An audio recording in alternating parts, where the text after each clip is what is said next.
Om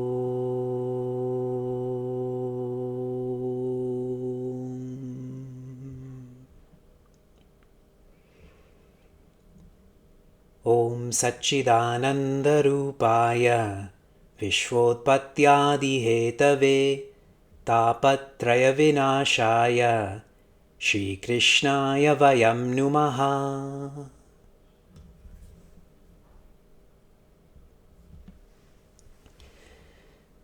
Janmadyasya yatonvayaditaratascharteshvabhignaswarat Tene brahmahradaya adikavaye muhyanti yatsurayaha Tejo vari mridam yatha vinimayo yatra trisargo mrisha Dhamna svena sada nirastakuhakam satyam param dhimahi Dharma projita kaitavotra paramo nirmatsaranam satam Vedyam vastavamatra vastu shivadam tapatrayon mulanam Shrimad Bhagavate Mahamunikrite Kim va parerishwaraha Sadyo hridyavarudyate trakritibihi Shushrushubi tatkshanat.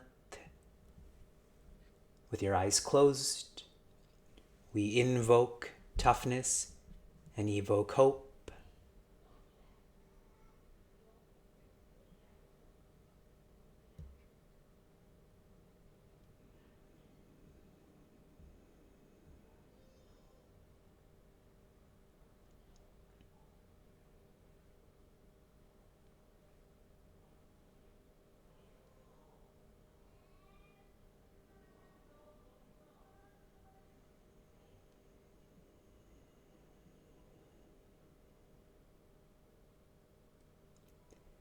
Hari Om, and greetings from Niagara Falls. Perspective. When we define perspective, we tend to define this only as looking. However, whatever you're looking at, you tend to feel also. Perspective is not just looking, but is feeling also. A fine example of this, my driving instructor many years ago had shared, wherever your eyes go, that's where your car will go. If I look left and try to turn right, is that possible? It's not. My hands are going to follow my eyes. This is the power of perspective. A perspective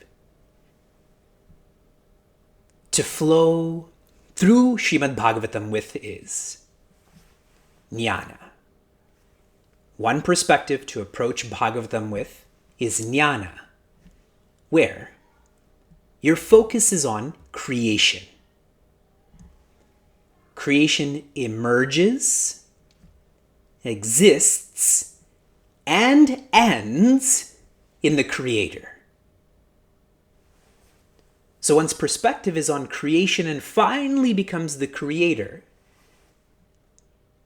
This perspective really requires 3 levels of focus: the emergence, the existence, and the ending of creation. So lots to look at. Another perspective is that of bhakti, bhakti yoga, in which case one's perspective is all belongs to the Creator. Then what do you have to focus on? Just the Creator, correct? And not get lost in creation. Then you don't need to tend to 3 factors, but only 1. All belongs to Bhagavan, including yourself. And if you belong to Bhagavan, there's nothing to renounce, correct? Only if you don't belong to Bhagavan, then you have to renounce X and renounce Y and renounce Z. And you know what the fulfillment of all belongs to Bhagavan is? One comes to feel all is Bhagavan. The immature perspective is all belongs to Bhagavan. The mature perspective, all is Bhagavan. In our last class, we reviewed 8 classes, 8 hours of Bhagavatam. And right now we are immersed in Bhagavan Krishna's Leela. And you would have found, and you will continue to find, all that Bhagavan Krishna did, does, is doing is most intentional. When he teased the gopis, it was so they would look at him more. If you look at him more, you will feel him more. Yes? Lose yourself more. That is bhakti. Let's continue with Bhagavan's Leela. We are on the 10th skanda, the 9th adhyaya, the 12th shloka.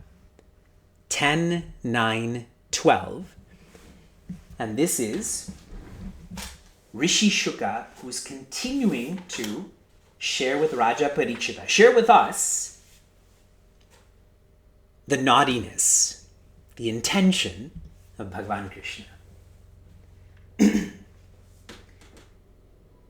Tyaktva yashtim sutam bhitam Vijñāyar Bhagavatsala Iyesha kilatam baddhum Dhamna tadvirya kovida. And what this means, the translation is, Devi Yashoda has a stick in her hand. And she's about to punish Bhagavan Krishna. And what does Bhagavan Krishna do? He starts to feel fear and starts to cry. So she puts that stick down and thinks of an alternative way to punish him. So this is the translation, and I'll explain more about how Devi Yashoda and Bhagavan Krishna came to be in this position.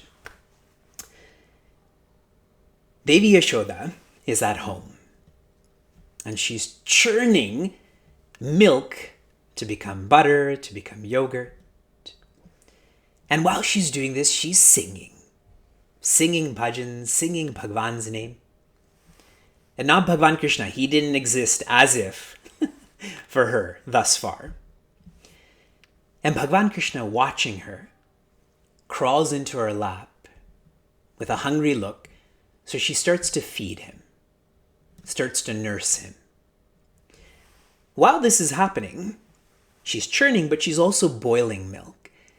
And that milk starts to boil over. You've all had that experience before. We're much more experts than boiling milk over like this. We've had our pressure cookers explode, correct? So she quickly puts Bhagavan Krishna on the ground and goes and tends to that milk. Now when Bhagavan Krishna is put on the ground, and this would be natural for any infant that's nursing, he's frustrated, angry. So he breaks the vessel that she's been working so hard to make butter and yogurt with. He just breaks that. And he starts to cry more. You have to imagine, he's wearing like kajal. I think it's called collyrium. And that's all dripping down his face. And none of it is real, okay? That's what I told you, naughty, Leela. And he runs outside. And outside they have these big mortar and pestles. And he climbs to the top of that mortar. And when Devi Yashoda comes outside, she's frustrated and angry now too. She worked so hard, he broke the vessel. He's climbed on the top of this. I'll show you. So she goes to try to get a rope to tie Bhagavan Krishna to that mortar. And these are big. It would be like if you have a canopy in your home, one of those pillars. That's really big entities. And when she tries to tie Bhagavan Krishna, that rope is 2 fingers short. 2 angulis short. But she's quite frustrated and angry. So she goes to get more rope to extend this. And what happens? Still short 2 fingers. She goes inside and outside again and again and again until there's nothing left in her home to extend this. And her peers are watching this and laughing. And when she has no more rope, what does she do? She starts laughing too. And then Bhagavan Krishna starts laughing and allows himself to be tied to that mortar. She goes back inside to tend to her work. Now he's tied to this large pillar, and it's Bhagavan Krishna. He starts to crawl. He starts to jump. And in doing so, this mortar gets stuck along these 2 Arjuna trees. It's a type of tree. They're large. They're strong. And he pulls that mortar through them, and they get annihilated. Just splinter and crack and fall. And then everyone comes running over there. Imagine trees falling in your neighborhood. And the kids who were watching this, Bhagavan Krishna's friends, when all of those adults came, they saw Bhagavan Krishna tied in the trees, and they asked what happened. And they all honestly narrated it was Krishna that did this. And all of those adults dismissed what was said. We'll pause in our katha and shift over to the Vedanta. Lots of Vedanta just in this katha. So starting with, do you remember Raja Ambarisha? The one that Rishi Durvasa was chasing and Bhagavan Narayana helped? Raja Ambarisha is known as a Mahabhagavata. Like Rishi Prahlada is the most prominent, Raja Ambarisha is also a Mahabhagavata. A Mahabhagavata is one whose every action and word and thought is directed towards Bhagavan. So Bhagavan starts to flow through them. Bhagavan starts to do their work. In Raja Ambarisha's case, Bhagavan Narayana had given him the protection of the Sudarshan Chakra. And what that chakra was doing was actually fulfilling Raja Ambarisha's responsibilities as a king, as a husband, etc., so that all of his resources and time and effort could be devoted to Bhagavan. And now we see the same with Devi Yashoda. She was able to do so much work because she was always singing while she was churning, laughing when things didn't go her way. If you choose Bhagavan,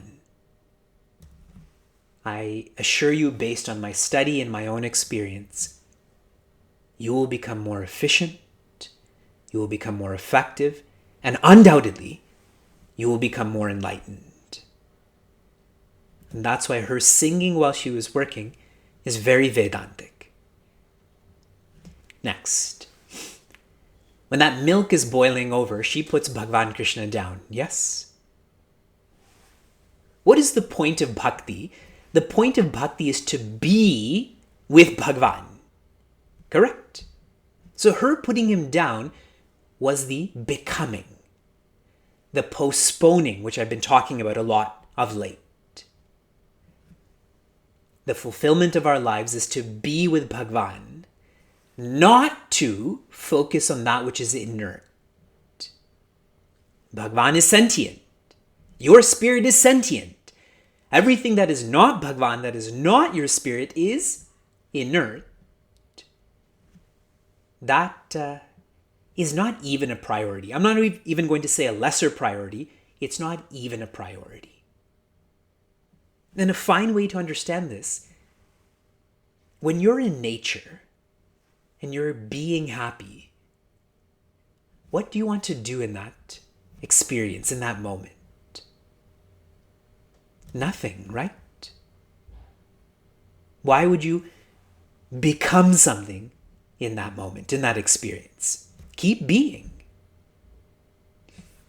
Next, and some of you shared this in the chat, that two-finger gap or deficiency. Why is there only a 2-finger or 2-inch decrease? Why not 3? Why not 6? 2 is a sign of Dvaita, or plurality.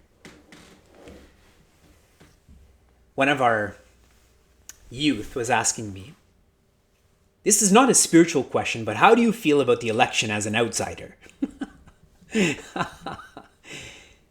So I was sharing with them, over the last 4 years, I undoubtedly know that Donald Trump has focused on plurality. Plurality. And the little I know of President Biden, and I did get a chance to shake his hand some years ago. I was invited to the White House for Deepavali when he was the vice president, and he was there celebrating. And Sheila was telling me recently that she also got to meet him at Syracuse Law School because she graduated from there, he graduated from there. The little I and we know of him, his focus is on unity. Yes? And so, finally Devi Yashoda, she surrenders that Dvaita. Correct? She surrenders that Dvaita. And that's shown by her laughing. And in that laughing, what finally happens? Bhagavan Krishna gets, or allows himself to be, tied. Him having a rope around his waist is where one of his popular names comes from. What is that name? Does anyone know? It starts with a D. Damodara. Damodara means Dama is a cord and Udara is stomach. Damodara, the one with a rope tied around their stomach. But the Vedanta in this is Dhamma Udara. Dhamma, we know, means to have a calm body or a controlled body. Dhamma Udara. And to make this quite intense,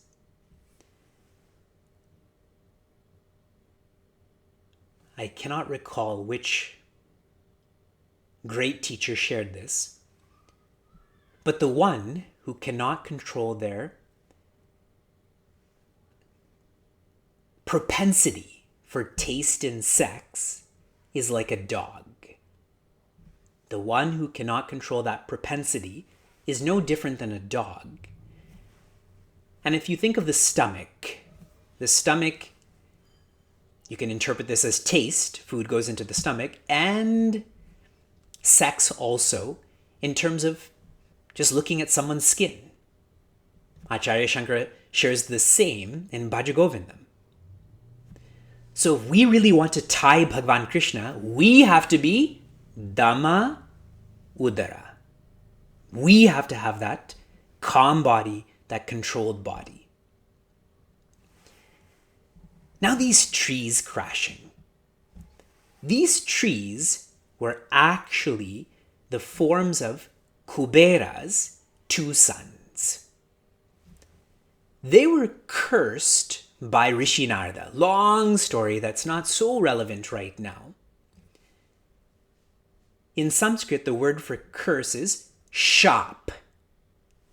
We've seen that in TV serials where they're walking around with water and shap.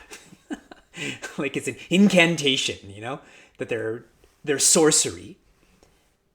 But what we're never told or taught, when a rishi, especially one like Rishi Narada, exacts a shap, what's built into that is a U-shap. U-shap, which means a blessing. Shap is the curse, U-shap is the blessing. Kubera's sons were touched by whom? Bhagavan Krishna. So as much as they were cursed to become trees, they were blessed by the touch of God, of infinity. I would become a tree in an instant for as many years as is required for Bhagavan to come and touch me, for me to be Brahman. Wouldn't you? Okay, Bhagavan's coming. You have to sign that contract. Ready? We'll all be in a field together. We'll touch each other with our leaves and our branches. And now the last Vedantic insight I want to share. Remember when Bhagavan and those kids said that Bhagavan just crawled through these trees and all of the adults dismissed that sharing? This is a sign or an indication of lack of trust in Bhagavan.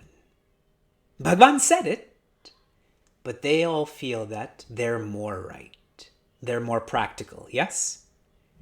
Now that doesn't describe any of us. We never think that. We never say that. Bhagavan has said in Bhagavad Gita, focus on your effort, not excellence. Are you doing that? Satyam param dhimahi, most of your thoughts should be going towards the truth. Are you dismissing that or trusting that? We continue. 10th skanda, 11th adhyaya, 36th shloka. That's 10, 11, 36. You know who we haven't met in some time? An asura. Let's meet an asura right now.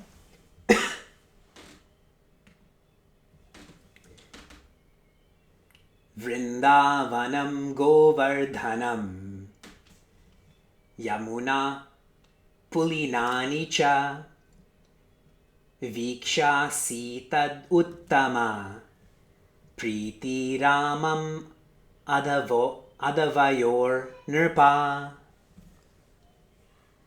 And this once again is Rishi Shuka telling Raja Parikshita about how Bhagavan Krishna and his family and friends have shifted from Gokula to Vrindavana. Vrindavana. Vrindavana is a most pleasant place. And what's described here is you have the Govardhana Parvata. And though that's often described as a mountain, this is more like a hill. I find that in India, they describe all hills as mountains. For those of us who live in North America, we know what mountains are. So, they have this hill here. And what else is there? The Yamuna. And this is Yamuna thousands of years ago. How many of you have been to Yamunotri before? It's so beautiful and so pure. I went in the year 2000, so 20 years ago. Imagine how it would have been 2,000 years ago. How quiet, how serene. Everyone reveled in Vrindavana. So, let's explore this some more. The reason they left Gokula to go to Vrindavana is they felt Gokula is cursed. Putana came, Shakata was there, Trinavarta was there. Now these trees are crashing. They felt wrong place. We need to shift our context. So they start moving towards Vrindavana. And as they're leaving, there's a beautiful last memory of Bhagavan Krishna. In Gokula, there was a Devi who sold fruits. And when she would walk and she would say, come get your apples, come get your bananas. Remember in India how they do that? Chai, chai, chai, chai, chai, chai. Or whatever they're selling on the street. So Bhagavan Krishna as a baby, he would grab handfuls of grain and he would crawl and run to that fruit cellar. But as he's doing that, he's so excited, he's kind of opening his hands, and all of that grain would fall on the ground. And by the time he would get to her, there'd be one grain in each hand. And this Devi was so great. She would fill up those small little hands with as many fruits as he could hold. And every time she would go to check her area where she would keep her coins or her money, there would be so many jewels there. It's almost as if for every fruit she gave, she got a jewel back. But she never had this Vanik mentality. It was never an exchange for her. It just happened like that. So now, they're all living in Vrindavana, a most pleasant place. And Bhagavan Krishna is getting older, so now he's old enough not to just play with those cows, but actually tend to them. So one day, while they're all tending to these cows, Vatsa Asura arrives there. Vatsa means a calf. You can all imagine a very cute calf. Bright eyes, soft fur. And this Vatsa Asura was trying to come closer and closer to Bhagavan Krishna to hurt him, to kill him, to bite him, and particularly to kick him. And he got close enough to lift his legs up to kick Bhagavan Krishna. And what did Bhagavan do? Every time one of these asuras tries to hold on to Bhagavan Krishna, he holds on tighter. So like a ninja, he caught that kick. And he started spinning around this Vatsa Asura and destroyed him. And all of these gopis and gopas, they were astounded because they didn't recognize that this was an asura. But not astounded because they trusted Bhagavan Krishna. This is not a mystery. This is not a miracle. We're with Bhagavan. Some Vedanta, and then we'll finish today's class. They left Gokula to come to Vrindavana. What this shows, and remember, this was the decision of the adults, we give more power to context than to content. Context goes with you. If you're a cranky person, you can go to an all-inclusive resort paid by someone else in the Mayan Riviera and still find deficiency in that experience, correct? And if you have quietude of mind, you know that last piece of bread, and I don't mean like gourmet bread, I mean like white Wonder Bread, where it's dry and the edge is coming off. If someone gives that to you, so tasty, yes? Don't be those adults. Invest more in your content. That decides your context, not the other way around. So many younger people ask me about Janam Patris and Rashis and so on. And I keep telling them, when you interact with someone, look for the virtue of adaptability. If that's there, that will supersede any sort of planetary system, anything that's on your hands. Look for such virtues. Then this Devi selling fruits. Rabindranath Tagore has actually written a poem based on this, which I'll tell you about. He personifies the person who's struggling, okay? I'm walking in the desert and I'm dying. I'm dying out of hunger, I'm dying out of thirst, and I'm thinking about you, as in the Creator. And all of a sudden, I see a shine in the distance. And as that shine grows and comes closer, I see a horse. And I see a king. And I feel to myself, all of my problems are clear now. And when that horse and king stop in front of me, I'm waiting for them to offer water and food and wealth. And instead, that king extends his bare hand and says, "What do you have for me?" And I reach into my pouch of belongings and find the smallest kernel of corn.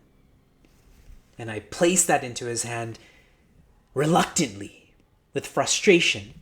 And he holds it tightly, puts it near his heart, and takes off. When I finally arrive home, angry and bitter, and I dump out the contents of my sack, I find a piece of gold, the exact size of that kernel of corn.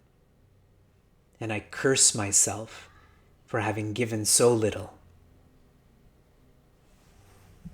What an amazing poem. You give a little bit, Bhagavan will multiply that by Sahasranama, by 1,000. And that's coming from, you see how Bhagavan Krishna, his intention was to give everything to her. And she reciprocated that.